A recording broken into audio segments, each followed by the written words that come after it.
वैकुंठ समान अटे आहा सही घर परस्पर स्नेह रही थाए निरंतर। ये परिवार को सुरक्षा पई महिला कमिशन गठन होईची ताकू स्वागत करा जाउची एवं ता स्वागत योग्य मध्य। किंतु वर्तमान पुरुष कमिशन नित्यांत जरूरी। ये जो मैंने बसी गणतंत्र पंडित आमे से गणतंत्र पंडित मान आगे मु गोटे गणतंत्र सेवक मात्र। तेणु पुरुष कमिशन गठन स्वर जदिव उठिला किंतु कार्यकारी है आम अवश्य चेष्टा करूँ परवर्ती समय सौम्य बाबू आर्य बाबू कथा हेबी आम गोटे पत्र सुप्रीम कोर्ट को जनइबू केमती कौन तार धारा से जना तापर आउ गोटे कमिशन निहाती दरकार होची पितृमातृ कमिशन। कारण जो जी बापर माने बाप माँ से बहुर शाशु शशुर तेणु पितृमातृ कमिशन से आज सबुठारु गुरुत्वपूर्ण हो।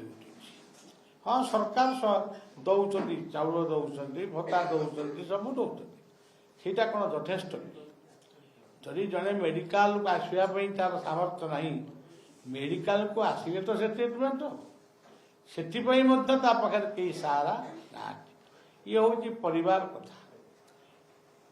आज चौथ फैमिली नहीं आम रामकर उदाहरण दौचु राम लक्ष्मण भरत शत्रुघ्न क्या आम महाभारत उदाहरण दौचु युधिष्ठिर भीम अर्जुन नकुल सहदेव से सुसंपर्क कहीं जदिव दुर्योधन सहित युद्ध होता किंतु परवर्ती समय सी मरीगले ये जाऊे समवेदना जन ये मरीगले सी जाऊे ये ताबी आउ ना यौथ तापर परिवार पर परिवेश परिवेश आपणकर जो देश जेते गछ से देश उष्णता सेते कम एभली कि गोटे गोटे देश ग्रीष्म दिन शीत शीत लगे। मोर गोटे निजस्व अनुभूति केन्दुझर गंधमार्दन पाखे गोटे छोट पहाड़ आम थे बहुत दिन तले गोटे यज्ञ करते गंधमार्दन से माइन्स किसी बाट गला बेलू कमल घोड़े हो निआ जारी बसबू से पलि आसबू तापर पुणी गरम एसी रूम रु किंतु एबे तार 10 वर्ष पर आम गलु देखलु से जा से ठंडा नहीं कि से गरम नहीं।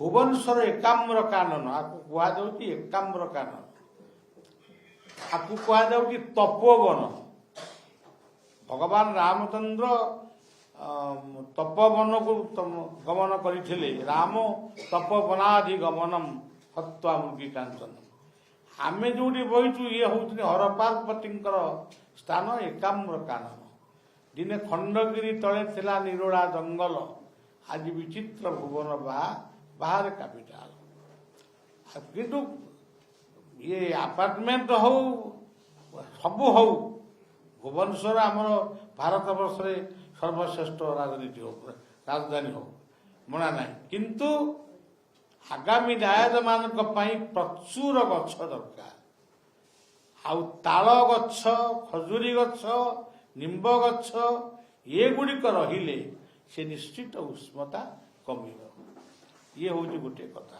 तापर गणतंत्र उपरे मु माँ आगे मामू घर गप भरी सेमती कथा मु गणतंत्र पंडित मान पाखे कौन कहवा कौन जानी कह मु जीवन में वार्ड मेंबर ते भी मुझे जानी अनुभव करी गोटे जमी कृष्ण पाखे गोटे असुर गोटे था कंस किंतु कंस प्रकृत असुर नाला कंस एड़े बड़ भक्त से कृष्ण को देखिकी मला रावण एमती जने मनीष थे सी बईते ही हरण करते ବୈଦିହଣ ମାନେ ବେଦରୁ ଜନ୍ମ ନେଇଥିବା କନ୍ୟାକୁ ନେଇଗଲେ ଆଉ ସେ ବଳାତ୍କାର କରୁଛନ୍ତି ନା କ'ଣ ତାଙ୍କ ପ୍ରତି ଖରାପ ବ୍ୟବହାର କରୁଛନ୍ତି। ତେଣୁ ସେ କଥା ନାହିଁ। ବର୍ତ୍ତମାନ ଇଏ ଯୁଗରେ ସବୁଠାରୁ ବଡ଼ ରାକ୍ଷସ ରାବଣ କଂସ ନୁହନ୍ତି। ଏଠି ବଡ଼ ରାକ୍ଷସ ବର୍ତ୍ତମାନ ଯାହାକୁ ଆପଣମାନେ ସମସ୍ତେ ବୋଧେ କହନ୍ତି ପିସି। କୋଉଠି ଆଉ ପିସି ନାହିଁ ବୋଲି ପରସେଣ୍ଟେଜ ନା ବିନା ପରସେଣ୍ଟେଜରେ କୌଣସି କାର୍ଯ୍ୟ ହେଇପାରୁନି। ରାସ୍ତା ହେଉଛି ଗୋଟାଏ ବର୍ଷ ଯାଉନି ଭାଙ୍ଗି ଯାଉଛି। ପୋଲ ହେଉଛି କେଉଁଠି ଗଳି ବି ପଡ଼ୁଛି। ସେ ପୋଲ ଭଙ୍ଗା ପୋଲ କେଉଁଠି ଅଛି ସେ ବି କେଉଁଠି ଭାଙ୍ଗି ଯାଉଛି। ତେଣୁ ଦୁର୍ନୀତିମୁକ୍ତ ଶାସନ ଆମେ ଯେତେବେଳେ ଅରିରରେ ଗୋଟେ ଦୁର୍ନୀତି ଏ ଗଣତନ୍ତ୍ର ସମ୍ମିଳନ କରିଥିଲୁ। ସେଠି 4ଟି ମୁଖ୍ୟମନ୍ତ୍ରୀ ବଳି ଯାଇଥିଲେ। ଆମର ସେତେବେଳେ ନବୀନ ବାବୁ ଥିଲେ ମୁଖ୍ୟମନ୍ତ୍ରୀ, ଜାନକୀ ବଲ୍ଲଭ ପଟ୍ଟନାୟକ ଯାଇଥିଲେ। ସେ କହିଲେ ମୋର ଗୋଡ଼ କ'ଣ ହେଉଛି? ମୁଁ କହିଲି ଗୋଡ଼ ଯଦି କ'ଣ ହେଉଛି ମୁଁ କାନ୍ଧରେ କାନ୍ଧେକି ନେଇଯିବି ଆସନ୍ତୁ। ସେଠୁ ହସିଲେ କହିଲେ ନା ମୁଁ ଯିବି। ହେମାନନ୍ଦ ବିଶ୍ୱାଳ ଆସିଥିଲେ, ଗିରିଧର ଗମଙ୍ଗ ଥିଲେ। ସବୁ କଥା ସେମାନେ ଯେଉଁ ପଦେ ପଦେ କଥା କହିଛନ୍ତି ସେ କଥା ବି ମୋ କାନରେ ଏପର୍ଯ୍ୟନ୍ତ ବାଜୁଛି। କିନ୍ତୁ ସେ କଥାଟା କାମରେ ତ କାହିଁ କିଛି ହେଲା ଭଳି ଲାଗୁନି। ସମସ୍ତଙ୍କ ମୁହଁରୁ ଗୋଟିଏ କଥା ବାହାରିଥିଲା, ଦୁର୍ନୀତିମୁକ୍ତ ଶାସନ ପ୍ରକୃତ ଗଣତନ୍ତ୍ର। ସେଇଥିପାଇଁ ଭାରତବର୍ଷକୁ ରାଜତନ୍ତ୍ରରୁ ବିଦାୟ ଦିଆଗଲା। ତେବେ ଦୁର୍ନୀତିମୁକ୍ତ ଶାସନ ଆଜି ଅଛି କି? ଏହା ହେଉଛି ଏକ ବିରାଟ ପ୍ରଶ୍ନବାଚୀ। ଆଜି ଦୋଷୀ ନିର୍ଦ୍ଦୋଷରେ ମୁକ୍ତ ହେଉଛି, କିନ୍ତୁ ନିର୍ଦ୍ଦୋଷୀ ଆଜି ଦଣ୍ଡ ପାଉଛି। ତେଣୁ ଗଣତନ୍ତ୍ରର ଦୁର୍ନୀତିମୁକ୍ତ ଗଣତନ୍ତ୍ର ସୃଷ୍ଟି ହେଲେ ଆଉ ପରିବାର ପ୍ରତ୍ୟେକ ପରିବାର ଯଦି ଶୃଙ୍ଖଳିତ ହୁଅନ୍ତି, ପରିବେଶ ଯଦି ସୁନ୍ଦର ସୁସଜ୍ଜିତ ହୁଏ, ତାହେଲେ ଆମ ଦେଶ ସୁନାର ଭାରତ, ସେ ହୀରାର ଭାରତ ହେଇକିରି ଥିଲା, ରହିବ। ଏତିକି କହି ମୋ କଥା